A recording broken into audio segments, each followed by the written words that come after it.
السلام علیکم ورحمۃ اللہ وبرکاتہ۔ ناظرین، آپ کے سامنے پیش خدمت ہے امراؤ جان ادا کی قسط نمبر 13۔ ایک جوگی نے کالے ناگ کا پھن منہ سے نکال کے دکھایا کہ یہ تجھے پرسوں آ کے ڈس جائے گا۔ بی خورشید نے کانوں سے پتے بالیاں اتار کے حوالے کی۔ خورشید کو غصہ کبھی آتا ہی نہ تھا۔ ایسی نیک دل اور نیک مزاج عورتیں بہو بیٹیوں میں کم ہوتی ہیں، رنڈیوں کا کیا ذکر۔ مگر ہاں، ایک دن غصہ آیا، جس دن پیارے صاحب مانجھے کا جوڑا پہن کے آئے۔ اول تو چپکی بیٹھی رہی، تھوڑی دیر کے بعد گالوں پر سرخی نمودار ہوئی، رفتہ رفتہ سرخ بھبھوکا ہو گئے۔ اس کے بعد اٹھی، مانجھے کے جوڑے کے پرزے پرزے کر ڈالے۔ اب رکت شروع ہوئی۔ 2 دن تک رویا کی، تمام دنیا نے سمجھایا، کچھ نہ مانا۔ آخر بخار آنے لگا۔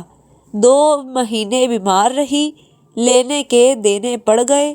حکیموں نے دوا تجویز کی، لیکن خدا کے فضل سے 2 مہینے کے بعد خود بخود مزاج رو بے اصلاح ہو گئے۔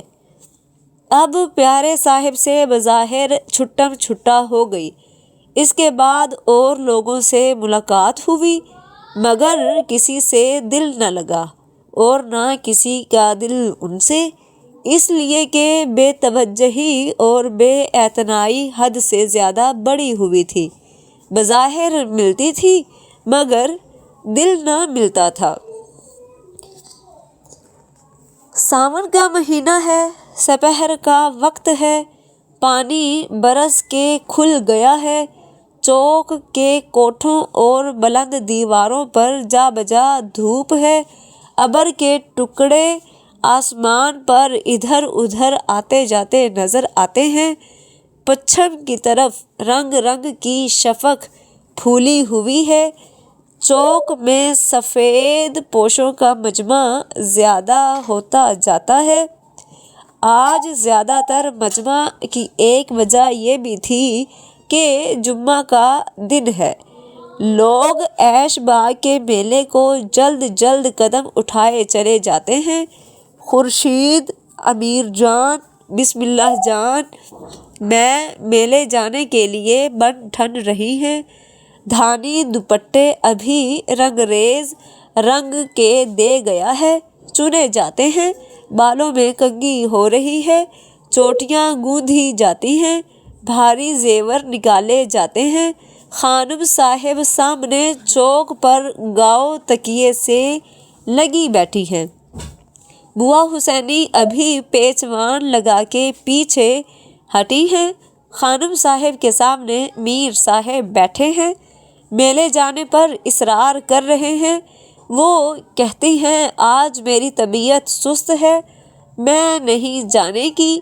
ہم لوگ دعائیں مانگ رہے، خدا کرے نہ جائیں تو میلے کی بہار ہے۔ خورشید پر اس دن غضب کا جوبن ہے۔ گوری رنگت ململ کے دھانے دوپٹے سے پھوٹی نکلتی ہے۔ اودی گرنڈ کا پاجامہ بڑے بڑے پائچوں کا سنبھالے نہیں سنبھلتا۔ پھنسی پھنسی کرتی قیامت ڈھا رہی ہے۔ ہاتھ گلے میں ہلکا ہلکا زیور ہے، ناک میں ہیرے کی کیل، کانوں میں سونے کی انتیاں، ہاتھ میں کڑے، گلے میں موتیوں کا کنٹھا۔ سامنے کمرے میں قد آدم آئینہ لگا ہے، اپنی صورت دیکھ رہی ہیں۔ کیا کہوں، کیا صورت تھی! اگر میری صورت ویسی ہوتی تو اپنے عکس کی آپ ہی بلائیں لے لیتی، مگر ان کو یہ غم ہے کہ ہائے، اس صورت پر کوئی دیکھنے والا نہیں۔ پیارے صاحب سے بگاڑ ہی ہو چکا ہے، چہرہ اداس اداس ہے۔ ہائے، وہ اداسی بھی غضب کر رہی ہے۔ اچھی صورت والوں کا سب کچھ اچھا معلوم ہوتا ہے۔ اس وقت اس پری پیکر کی صورت دیکھنے سے دل پسا جاتا ہے۔ اور تو کوئی مثال اپنے دل کی حالت کی سمجھ میں نہیں آتی۔ یہ معلوم ہوتا تھا کہ کسی اچھے شاعر کا کوئی شعر درد آمیز سنا ہے اور دل اس کے مزے لے رہا ہے۔ بسم اللہ کی صورت ایسی بری نہ تھی۔ کھلتا ہوا سانولا رنگ، کتابی چہرہ، ستواں ناک، بڑی آنکھیں، سیاہ پتلی، چھریرا بدن، موٹا سا قد، کار چوبی تلواں جوڑا، کاہی کریم کا دوپٹہ، بت ٹکی ہوئی، زرد گرنٹ کا پاجامہ، بیش قیمت زیور، سر سے پاؤں تک گہنے میں لدی ہوئی، اس پر طرح پھولوں کا گہنا، عین بین میں چوتھے کی دلہن معلوم ہوتی تھی۔ پھر اس پر بات بات میں شوخی و شرارت۔ میلے میں پہنچ کر کسی کو منہ چڑھا دیا، کسی سے آنکھ لڑا لی، جب وہ دیکھنے لگا تو منہ پھیر لیا۔ ہاں، یہ کہنا بھول گئی کہ ہم لوگ بناؤ سنگھار کر کے میانوں میں سوار ہوئے، پھر میلے میں پہنچے۔ میلے میں وہ بھیڑیں تھیں کہ اگر تھالی پھینکو تو سر ہی سر جائے۔ جا بجا کھلونے والوں، مٹھائی والوں کی دکانیں، خوانچہ والے، میوہ فروش، ہار والے، تنبولی، ساکھنے، غرض کے جو کچھ میلوں میں ہوتا ہے سب کچھ تھا۔ مجھے تو اور کسی چیز سے کچھ کام نہیں، لوگوں کے چہرے دیکھنے کا ہمیشہ سے شوق ہے، خصوصاً میلے تماشوں میں خوش ناخوش، مفلس تونگر، بے وقوف عقل مند، عالم جاہل، شریف رذیل، سخی بخیل، یہ سب حال چہرے سے کھل جاتا ہے۔ ایک صاحب ہے کہ وہ اپنے تنزیب کے انگرکھے اور عودی صدری، نکا دار ٹوپی، چست گھٹنے اور مخملی چڑھوے جوتے پر اترائے ہوئے چلے جاتے ہیں۔ کوئی صاحب ہیں سندھلی رنگا ہوا دوپٹہ سر سے آڑا باندھے ہوئے رنڈیوں کو گھورتے پھرتے ہیں۔ ایک صاحب آئے تو ہیں میلہ دیکھنے، مگر بہت ہی مقدر چی بچی، کچھ چپکے چپکے بڑبڑاتے بھی جاتے ہیں۔ معلوم ہوتا ہے کہ بیوی سے لڑ کے آئے ہیں۔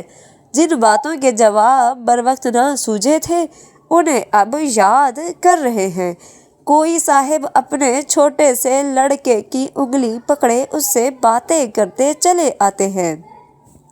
ہر بات میں اماں جان کا نام آتا ہے۔ اماں کھانا پکاتی ہوں گی، اماں کا جی ماندہ ہے، اماں سو رہی ہوں گی، اماں جاگتی ہوں گی، بہت شوخی نہ کیا کرو نہیں تو اماں حکیم کے یہاں چلی جائیں گی۔